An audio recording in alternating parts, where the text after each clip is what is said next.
Occasionally, comets pass close enough to the Sun and the Earth to be visible with the naked eye or binoculars. But if you've got a digital SLR camera, a decent lens and a tripod, you can try taking a photograph of it to get an even better view. Put the ISO or sensitivity of your camera high and use an exposure of 30 or more seconds. Open the lens wide and set your focus to infinity and take a photo of what you think is the right area of sky. Use a remote trigger if you can to avoid camera shake. Now hopefully, if you're in the right area of sky, you should be able to pick out a little fuzzy blob. Let's have a look. Just like that.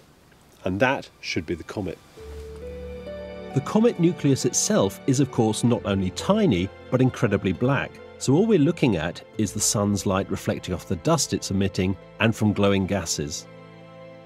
The fuzzy, diffuse nature of a comet does make it quite difficult to find, first of all, because it looks much fainter than a star. But once you've identified it in your photograph, the thing to do then is to centre up the frame so you're pointing directly at the comet, and then use a lens with a longer focal length to get closer in. I'm going to use a telescope for this one. Now, as most comets move relative to the stars, if you take a long exposure shot on a tracking mount which keeps up with the stars, the comet will appear blurred.